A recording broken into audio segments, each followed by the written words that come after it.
یشوع اور اس کا 20واں باب جو 9 آیات پر مشتمل ہے۔ اور خداوند نے یشوع سے کہا کہ بنی اسرائیل سے کہہ کہ اپنے لیے پناہ کے شہر جن کی بابت میں نے موسیٰ کی معرفت تم کو حکم کیا مقرر کرو، تاکہ وہ خونی جو بھول سے اور نادانستہ کسی کو مار ڈالے وہاں بھاگ جائے، اور وہ خون کے انتقام لینے والے سے تمہاری پناہ ٹھہریں۔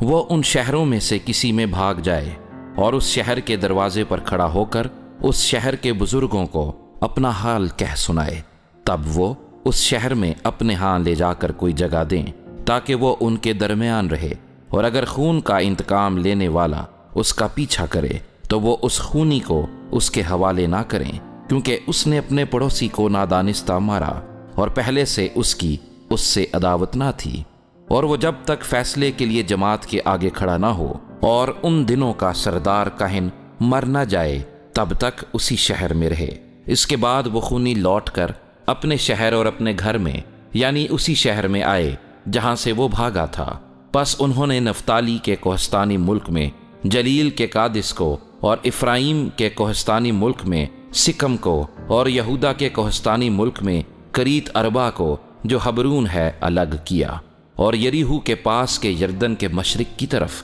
روبن کے قبیلے کے میدان میں بصر کو جو بیابان میں ہے، اور جد کے قبیلے کے حصے میں راما کو جو جلاد میں ہے، اور منسی کے قبیلے کے حصے میں جولان کو جو بسن میں ہے مقرر کیا۔ یہی وہ شہر ہیں جو سب بنی اسرائیل اور ان مسافروں کے لیے جو ان کے درمیان بستے ہیں اس لیے ٹھہرائے گئے کہ جو کوئی نادانستہ کسی کو قتل کرے وہ وہاں بھاگ جائے، اور جب تک وہ جماعت کے آگے کھڑا نہ ہو تب تک خون کے انتقام لینے والے کے ہاتھ سے مارا نہ جائے۔